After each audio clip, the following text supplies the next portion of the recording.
안녕하세요, 로빈입니다. 오늘 제가 읽어드릴 작품은 영국의 아동문학 작가이자 일러스트 작가로 유명한 비트릭스 포터의 단편 모음집에서 원제 The Tale of Peter Rabbit, The Tale of Benjamin Bunny, The Tale of the Flopsy Bunnies라는 세 가지 이야기입니다. 비트릭스 포터의 단편 이야기 컬렉션 중에서 The Tale of Peter Rabbit이 가장 많이 알려져 있죠. 이 단편 이외에 개인적으로 제가 좋아하는 두 가지 단편을 더 추가해 보았습니다. 편하게 자리 잡으셨나요? 그러면 시작하겠습니다.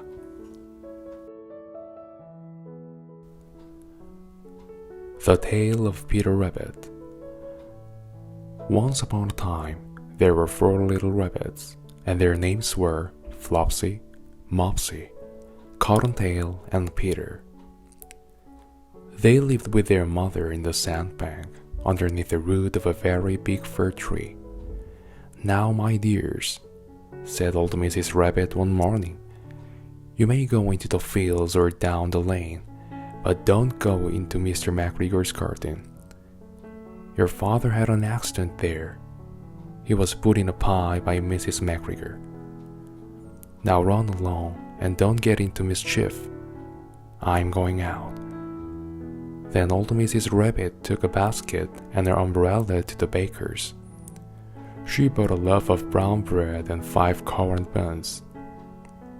Flopsy, Mopsy, and Cottontail, who were good little bunnies, went down the lane to gather blackberries. But Peter, who was very naughty, ran straight away to Mr. McGregor's garden and squeezed under the gate. First he ate some lettuces and some French beans, and then he ate some radishes. And then, feeling rather sick, he went to look for some parsley. But round the end of a cucumber frame, whom should he meet but Mr. McGregor? Mr. McGregor was on his hands and knees planting out young cabbages, but he jumped up and ran after Peter, waving a rake and calling out, "Stop thief!" Peter was most dreadfully frightened. He rushed all over the garden, for he had forgotten the way back to the gate. He lost one of his shoes among the cabbages and the other shoe amongst the potatoes. After losing them, he ran 4 legs and went faster, so that I think he might have got away altogether if he had not unfortunately run into a gooseberry net and got caught by the large buttons on his jacket. It was a blue jacket with brass buttons, quite new. Peter gave himself up for lost and shed big tears, but his sobs were overheard by some friendly sparrows, who flew to him in great excitement and implored him to exert himself. Mr. McGregor came up with a sieve which he intended to pop upon the top of Peter, but Peter wriggled out just in time, leaving his jacket behind him, and rushed into the tool shed and jumped into a can. It would have been a beautiful thing to hide in, if it had not had so much water in it. Mr. McGregor was quite sure that Peter was somewhere in the tool shed, perhaps hidden underneath the flower pot. He began to turn them over carefully, looking under each. Presently Peter sneezed. Scorch!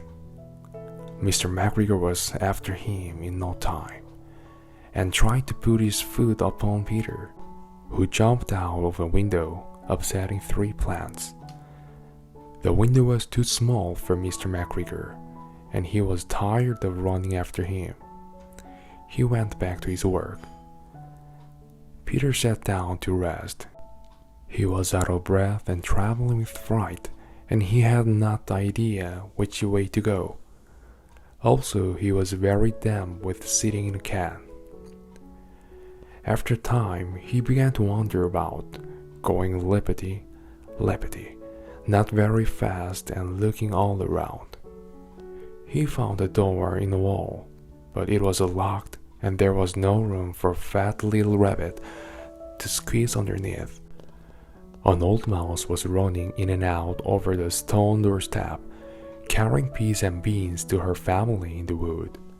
Peter asked her the way to the gate, but he had such a large pea in her mouth that she could not answer. She only shook her head at him. Peter began to cry. Then he tried to find his way straight across the garden, but he became more and more puzzled. Presently, he came to a pond where Mr. McGregor filled his water cans. A white cat was staring at some goldfish. She sat very, very still, but now and then the tip of her tail twitched as if it were alive. Peter thought it best to go away without speaking to her. He had heard about cats from his cousin, little Benjamin Bunny. He went back toward the tool shed, but suddenly, quite close to him, he heard the noise of a horse scratch, scratch, scratch, screech. Peter scattered underneath the bushes, but presently, as nothing happened, he came out and climbed upon the wheelbarrow and peeped over. The first thing he saw was Miss McGregor hoeing onions. His back was turned toward Peter, and beyond him was the gate. Peter got down very quietly off the wheelbarrow and started running as fast as he could go along a straight walk behind some blackcurrant bushes. Mr. McGregor caught sight of him at the corner, but Peter did not care. He slipped underneath the gate and was safe at last in the wood outside the garden. Mr. McGregor hung up the little jacket and the shoes for Scarecrow to frighten the blackbird. Peter never stopped running or looked behind him till he got home to the big fir tree. He was so tired that he flopped down upon the nice soft sand on the floor of Rabbit Hole and shut his eyes. His mother was busy cooking.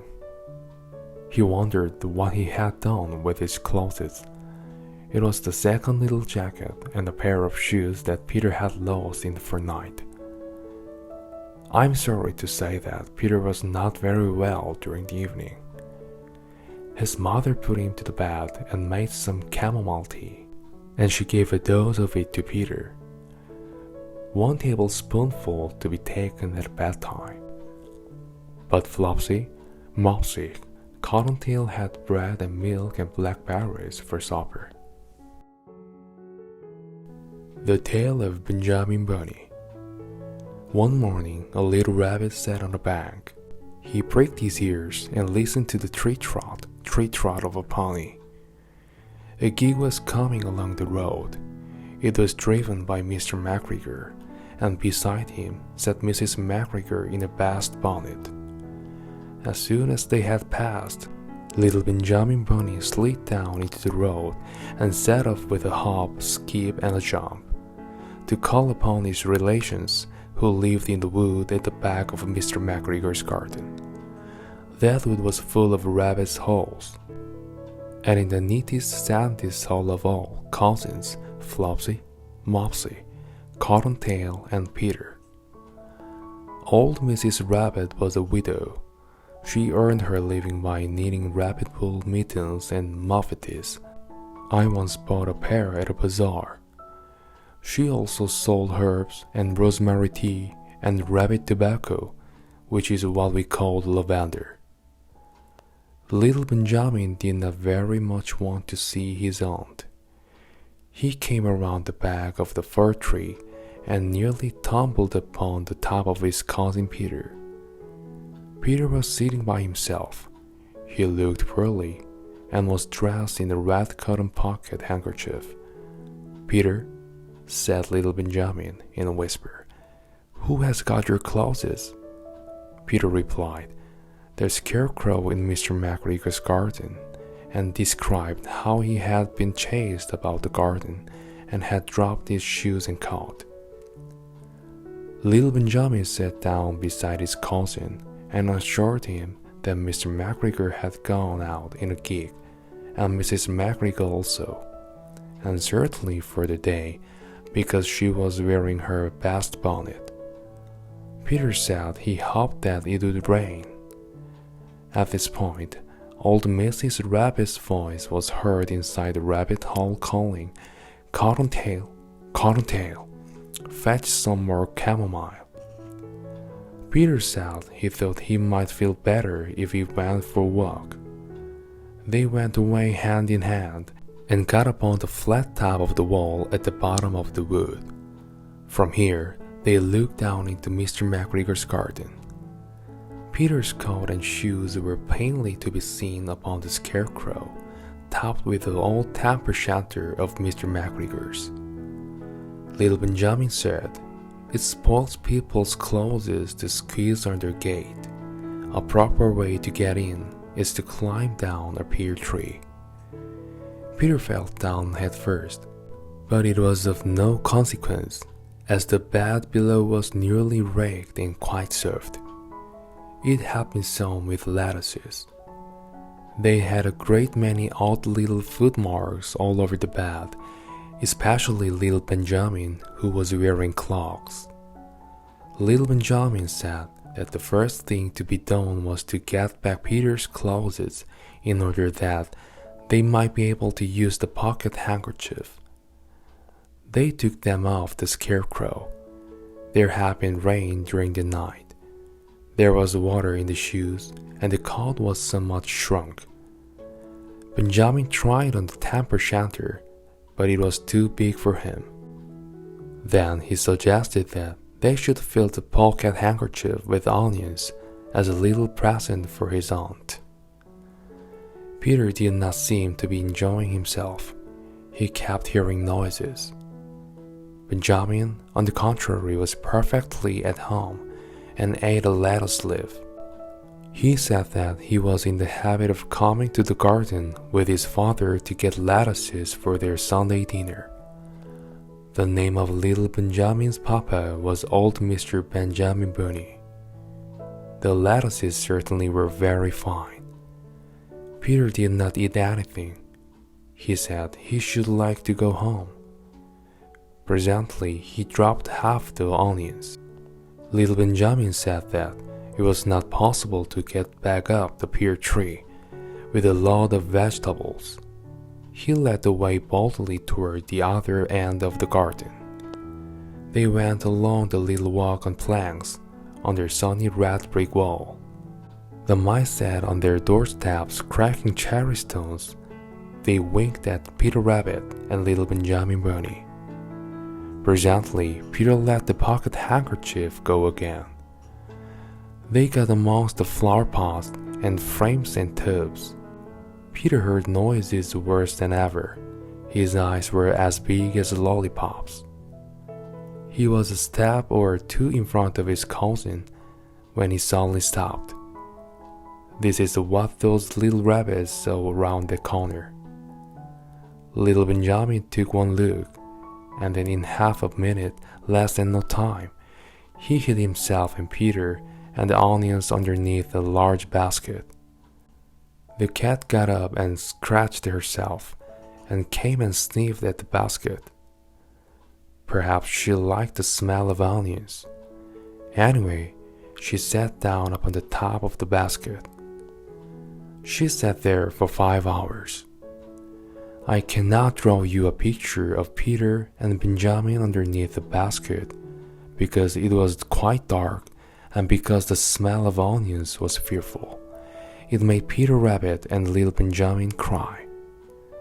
The sun got round behind the wood and it was quite late in the afternoon, but still the cat sat upon the basket. At length there was a Peter, Peter, Peter patter, and some bits of mortar fell from the wall above. The cat looked up and saw old Mr. Benjamin Bunny prancing along the top of the wall of the upper terrace.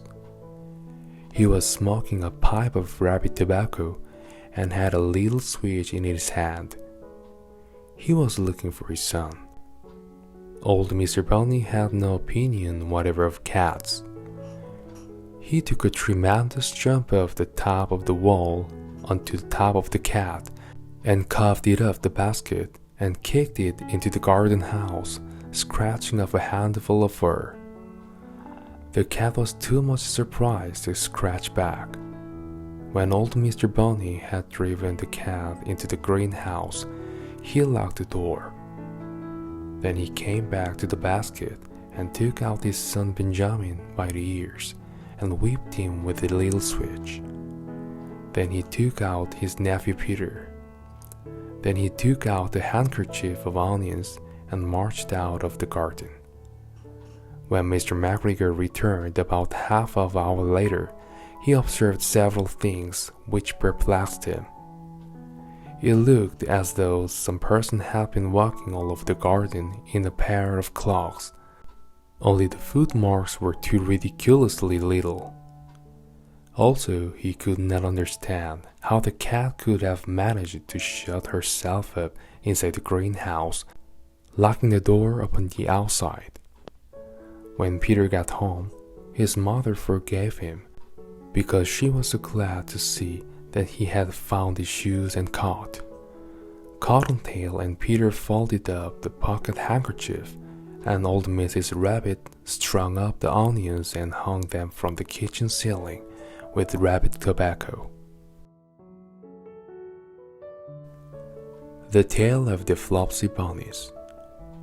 It is said that the effect of eating too much lettuce is soporific. I have never felt sleepy after eating lettuces, but then I'm not a rabbit. They certainly had a very soporific effect upon the Flopsy Bunnies. When Benjamin Bunny grew up, he married his cousin Flopsy. They had a large family, and they were very improvident and cheerful. I do not remember the separate names of their children. They were generally called the Flopsy Bunnies. As there was not always quite enough to eat, Benjamin used to borrow cabbages from Flopsy's brother, Peter Rabbit, who kept a nursery garden. Sometimes Peter Rabbit had no cabbages to spare. When this happened, the Flopsy Bunnies went across the field to a rubbish heap in the ditch outside Mr. McGregor's garden. Mr. McGregor's rubbish heap was a mixture. There were jam pots and paper bags and mountains of chopped grass from the mowing machine, which always tasted oily, and some rotten vegetable marrows and an old boot or two. One day, oh joy, there were a quantity of overgrown lettuces which had shot into flower. The Flopsy Bunnies simply stuffed the lettuces. By degrees, one after another, they were overcome with slumber and lay down in mown grass. Benjamin was not so much overcome as his children.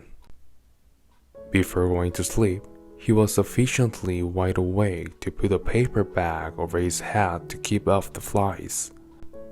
The little Flopsy Bunnies slept delightfully in the warm sun. From the lawn beyond the garden came the distant clatty sound of a mowing machine. The blue bottles buzzed about the wall, and a little old mouse peeked over rubbish among the jam pots. I can tell you her name. She was called Thomasina Tittlemaus, a wood mouse with a long tail. She rustled across the paper bag and awakened Benjamin Bunny. The mouse apologized profusely and said that she knew Peter Rabbit. While she and Benjamin were talking, close under the wall, they heard a heavy tread above their heads, and suddenly Mr. McGregor emptied out a sackful of lawn mowing right upon the top of sleeping Flopsy Bunnies. Benjamin shrank down under his paper bag, the mouse hid in a jam pot. The little rabbits smiled sweetly in their sleep under the shower of grass. They did not awake because the lettuces had been so soporific. They dreamed that their mother Flopsy was tucking them up in a hay bed. Mr. McGregor looked down after emptying his sack. He saw some funny little brown tips of ears sticking up through the lawn mowings. He stared at them for some time. Presently, a fly settled on one of them and it moved. Mr. McGregor climbed down onto the rubbish heap. 1, 2, 3, 4, 5, 6 little rabbits, said he as he dropped them into his sack. The Flopsy Bunnies dreamed that their mother was turning them over in bed. They stirred a little in their sleep, but still they did not wake up. Mr. McGregor tied up the sack and left it on the wall. He went to put away the mowing machine.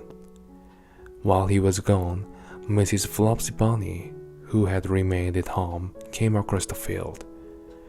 She looked suspiciously at the sack and wondered where everybody was.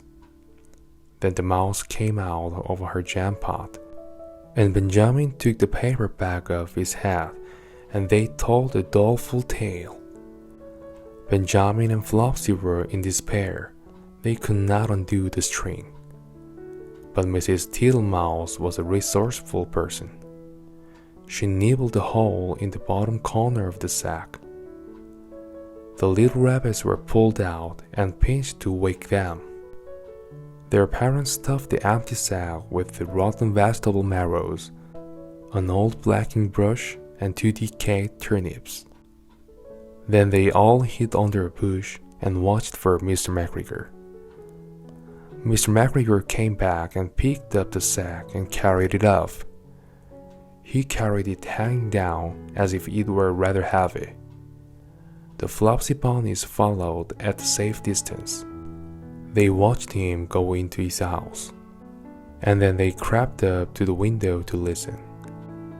Mr. McGregor threw down the sack on the stone floor in a way that would have been extremely painful to the Flopsy Bunnies if they had happened to have been inside it.